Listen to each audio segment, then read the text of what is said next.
Arthur había sido traicionado, su vida estaba en peligro y su cuerpo no respondía. Solo quedaba una opción, pero sería muy peligrosa. Solo tenía una oportunidad y si fallaba, todos morirían. Pero tenía que hacerlo. No solo su vida estaba en peligro, sino también la de Jasmine, quien se quedó por su culpa, aunque estaba preocupado por su familia. Y si decidía correr como lo hizo el traidor, podría escapar. Aún así, no podía dejar atrás a sus compañeros, pero sin que lo supiera, sus acciones traerán una gran preocupación a su familia. Arthur y Jasmine se unieron a un grupo con otros aventureros de rango A para la incursión de una mazmorra de rango AA, nombrada por los primeros exploradores como las tumbas de la desesperación. El líder, además de Jasmine, era el único aventurero AA en la incursión, además de ser quien organizó esta incursión, al encontrar un camino secreto para explorar la mazmorra. La party, sin contar a Arthur y Jasmine, estaba conformado por 7 aventureros: el líder Brald, un mago de fuego; el tanque Kriol; el mago de tierra que usa martillos Reginald; la maga de agua Samantha Tempest; el mago de tierra Elijah; el arrogante cura Oliver y el más arrogante y despreciable Lucas. Con todos los miembros reunidos comenzó la incursión. La mazmorra era una de estilo cueva con altos techos en las zonas abiertas. Brald, el líder de la incursión, guió al grupo hasta llegar a una zona abierta donde no se veía ningún monstruo, pero cuando miraron hacia arriba vieron a unos monstruos caer hacia ellos, por lo que rápidamente se defendieron y formaron un círculo defensivo. Pero estos monstruos eran monstruos inmortales, que incluso si eran asesinados, volverían a la vida al poco tiempo, por lo que sabiendo esto, Brald ordenó a todos para que avancen y guarden su maná para más adelante. Pero Lucas, queriendo presumir, utiliza un tornado de fuego para barrer con las bestias, incapacitándolas. Brald lo recrimina por no obedecer sus indicaciones, pero Lucas no se arrepiente de haberlo hecho. La incursión continúa y se sumergen más profundo en la mazmorra, pero había algo inquietante. Arthur tenía un mal presentimiento y pronto este empezaría a hacerse realidad. Cuando dejaron atrás a las bestias no muertas, el grupo entró a un pasillo y tras cerrar la entrada, para que las bestias no puedan perseguirlos, todos se relajan momentáneamente, excepto Arthur, quien instintivamente detuvo unos proyectiles dirigidos hacia Samantha, que podían haberle quitado la vida. El ataque había sido una trampa, pero Brald afirmaba que antes no había ninguna trampa, lo que significaba que había una bestia de maná de alto nivel capaz de hacer trampas, aunque afortunadamente llegaron al final del pasillo sin otras trampas que los atacaran. La siguiente cueva en la que entraron era similar a la anterior, pero el doble de grande y con géiseres que disparan corrientes de gas extremadamente calientes. Pero tan pronto como entraron, la cueva tembló y desde el suelo apareció algo que extrañamente se asemejaba a un gusano, excepto que era de un rojo brillante de 2 metros de grosor, tan largo que resultaba imposible de medir a simple vista, con innumerables filas de dientes que rodeaban el agujero en su cabeza. Sin embargo, el gigantesco gusano rojo no los atacó, sino que se escondió creando otro agujero. Después, la bestia estaba excavando en las paredes de la cueva, creando más agujeros desde todos los ángulos diferentes, nunca enfrentándose al grupo. Esto hizo que el arrogante curandero, Oliver, se adelante al grupo y camine con confianza hacia el otro extremo de la cueva, probablemente queriendo presumir su confianza delante de Samantha.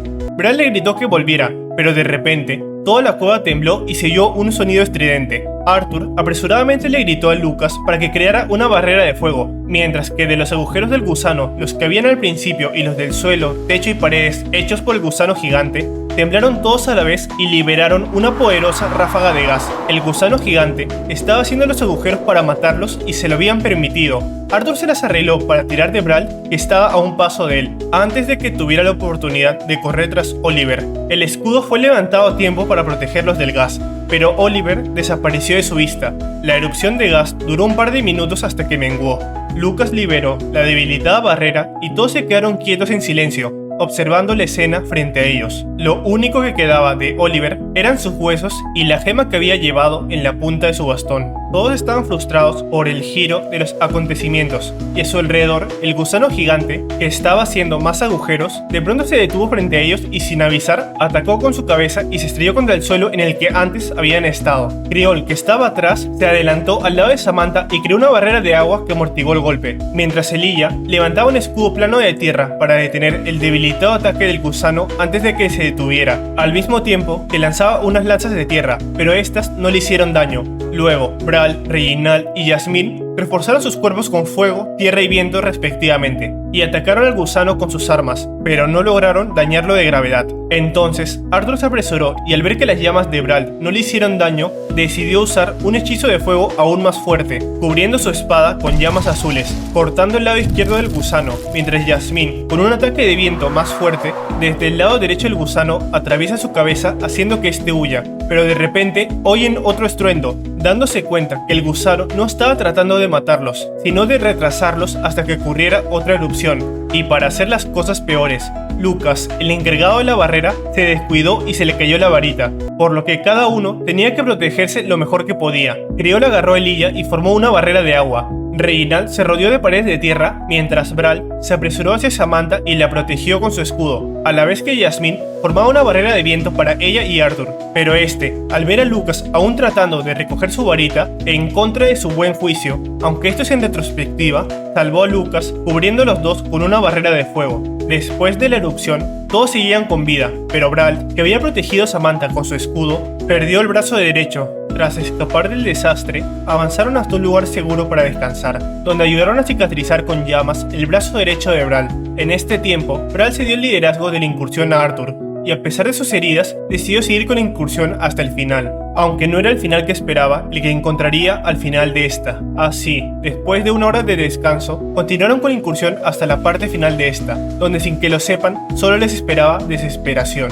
Después de caminar un tiempo por un túnel, el grupo llegó a un callejón sin salida, porque el túnel estaba bloqueado, pero con la colaboración de Jasmine y Reginald, lograron romper la gruesa pared y dar paso a la siguiente y última zona. Era una cueva mucho más grande que todas las anteriores, y a diferencia del resto, esta estaba rodeada de naturaleza, y en las paredes una especie de cristal luminoso.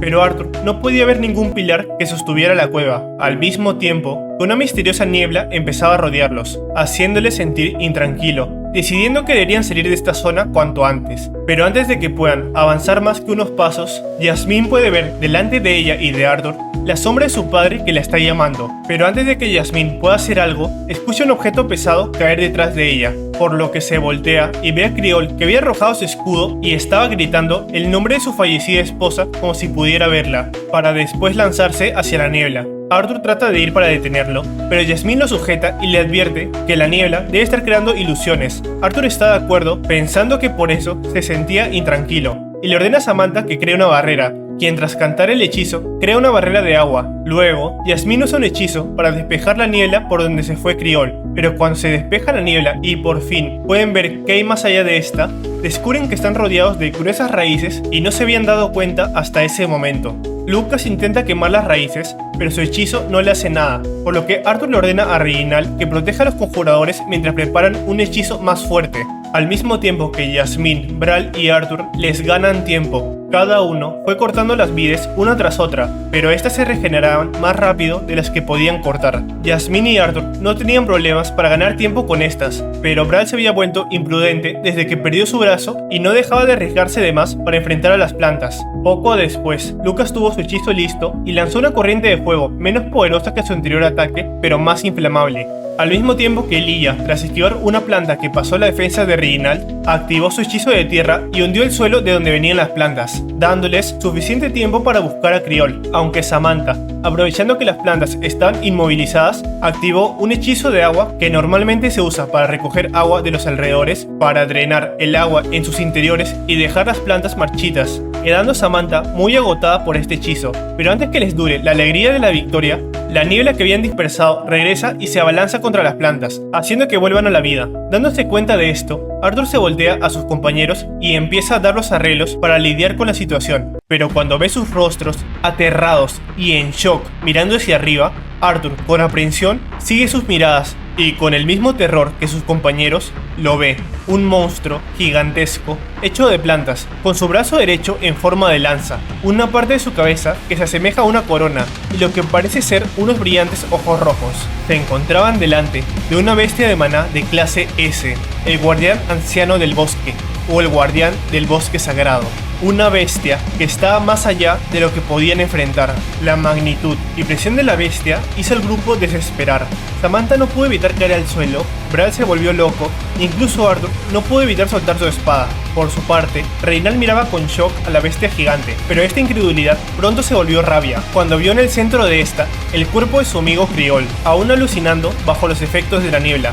Lleno de furia, Reinald soltó un grito de guerra y liberando todo su maná, reforzó su cuerpo con grandes rocas. Arthur trató de detenerlo para que huyan, pero Reinald con un pisotón lo alejó, mientras que el guardián del bosque no se quedó quieto y movió su brazo lanza para atacarlos, pero justo a tiempo, Elijah logró crear un gran muro de tierra que logró retrasar el ataque. Arthur estaba por ayudar, pero fue sujetado con fuerza por Jasmine, quien lo detuvo y le dijo que se fueran. Pero antes, cuando Arthur se volvió el líder de la incursión, prometió traerlos a todos de regreso y estaba por argumentarle eso a Jasmine. Pero Jasmine lo interrumpe y al borde de las lágrimas le dice a Arthur que ella también se lo había prometido. Le había prometido a su familia que lo protegería y lo mantendría a salvo. Por eso, tenían que irse. Arthur entendía su preocupación y le confirmó que se irían, pero no así, no podían dejarlos atrás. Jasmine apretó los dientes de la frustración, pero poco después soltó un suspiro y decidió ayudar, porque no podían seguir perdiendo el tiempo contra esa bestia. Regresando al combate, Reinald, completamente enloquecido, se abalanzó contra la bestia y separó parte del brazo lanza del cuerpo de la bestia.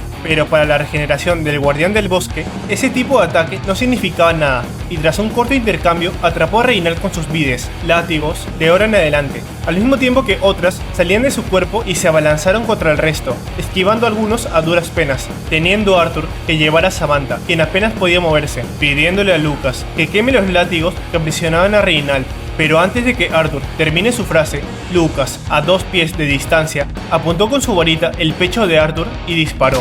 Arthur salió volando y se desplomó en el suelo con fuertes quemaduras en la mitad de su pecho y gravemente herido. Al verlo así, la primera reacción de Jasmine fue ayudar a Arthur, por lo que corrió hacia él, pero, por la preocupación, no se protegió de Lucas, quien lanzó un hechizo más fuerte contra ella, que impactó directamente en el costado de Jasmine y la mandó a volar. Y aunque Elijah, creando un muro de tierra, evitó que el cuerpo de Jasmine fuese directo hacia el guardián del bosque, esto lo dejó desprotegido y Lucas ya lo estaba apuntando, ordenándole que no se mueva si no quiere salir a volar, para después disparar su hechizo contra el techo, causando el derrumbe de parte de la cueva, escapando Lucas el traidor. Elijah quiso detenerlo, pero el guardián del bosque lo atacó y apenas pudo evitar el golpe fatal, quedándose a merced de este en el suelo cuando estaba por caer el segundo ataque. Pero antes de que pueda impactar, Bral aparece y ahora sí, completamente loco o desesperado, desafía al guardián del bosque a un 1 contra 1, liberando sus llamas a máxima potencia para enfrentarlo por un momento, pero la regeneración de este anulaba cualquier ataque que hiciera. Mientras esto sucedía, Arthur trataba de levantarse, a pesar de estar a duras penas consciente. Podía ver a Elijah tirado en el suelo, también a Jasmine, pero ella parecía estar inconsciente, y a lo lejos el desesperado combate de Bral. Se dio cuenta que no tenía otra opción, tenía que usar su nueva habilidad, pero se preguntaba si podría sobrevivir al rebote o las consecuencias de utilizarlo. Aún así, tenía que hacerlo. Así, Arthur activó su voluntad bestial, segunda fase, el despertar del dragón. El cabello de Arthur se volvió blanco con mechones dorados, sus ojos se volvieron púrpura, y las mismas marcas que tenía Sylvia, las runas de un color amarillo dorado, corrían por sus brazos y espalda. Pero no fue solo el exterior lo que cambió, en el interior, cada poro de su cuerpo se abría y podía sentir como una oleada de maná fluía dentro y fuera de él. El aire alrededor se distorsionó, y la tierra bajo sus pies comenzó a agrietarse por el maná que rodeaba su cuerpo. Su visión cambió a blanco y negro, los únicos colores que veía eran los de las numerosas partículas de maná en la atmósfera que lo rodeaba, todos brillando en los elementos correspondientes que formaban. De repente, la oleada de maná que se movía a su alrededor se comprimió en su cuerpo y la sensación de tener un poder insuperable lo abrumó. El sentido de superioridad sobre todas las cosas, vivas o no, en el universo, casi lo vuelve loco, teniendo que suprimir el impulso de destruir todo y a todos los que lo rodeaban, solo por lo insignificante que parecían ser, comparados a sí mismo ahora. El maná de la atmósfera parecía doblegarse a su voluntad, como si la propia naturaleza estuviera bajo su mando. Arthur, completamente transformado, se abalanzó contra el guardián del bosque. En su mano se manifestaban las llamas más poderosas que podía crear, las llamas blancas, o las llamas del cero absoluto. Arthur tenía que apresurarse, apenas habían pasado unos segundos y ya podía sentir el colapso de su cuerpo, teniendo que aguantar las ganas de vomitar sangre, llegando, después de unos saltos, frente al guardián del bosque, esparciendo sin contener las llamas blancas para transformar su enorme cuerpo en bloques de hielo, congelando innumerables látigos que se lanzaban contra él, tratando de atraparlo o atravesarlo. Arthur corría o saltaba saltaba a través de ellas, esquivando a duras penas las embestidas, tratando de acercarse al núcleo de la bestia, y cuando se acercó lo suficiente, emitió una poderosa llama blanca que empezó a congelar a toda la bestia, pero unos cuantos látigos se dirigían directo a Arthur, y él no podía moverse, pero cuando estaban a unos centímetros de atravesar el cuerpo de Arthur, se detuvieron. Habían sido completamente congelados, al igual que la mano izquierda de Arthur. El guardián del bosque seguía vivo, pero no podía moverse. Solo faltaba que Arthur acabara con este de un solo golpe y no le diera la oportunidad de recuperarse, por lo que usando una nueva técnica, combinó las llamas normales, las llamas azules y el relámpago para formar el trueno negro de la destrucción, atravesando la cabeza del monstruo y destruyendo todo su cuerpo. Arthur, completamente agotado, cae de rodillas y pierde el conocimiento. Lejos de la mazmorra, pasando los padres de Arthur, ambos se encontraban acostando a su hija en su cama porque se desmayó por entrenar demasiado, pasando un momento feliz de familia. Pero de repente, la madre de Arthur deja caer unas cosas y mira con incredulidad y horror su mano. El padre de Arthur voltea para mirar preocupado a su esposa, hasta que lo ve. En la mano de su esposa, el anillo que representaba el maná de su hijo se había apagado. La madre quería engañarse y pensar que se había roto. Después de todo, el otro resultado era que su hijo había consumido todo su maná, y eso solo sucedería en una situación extremadamente peligrosa, por lo que si se quedaba sin maná en esa situación, muy probablemente solo había un resultado: Arthur había muerto.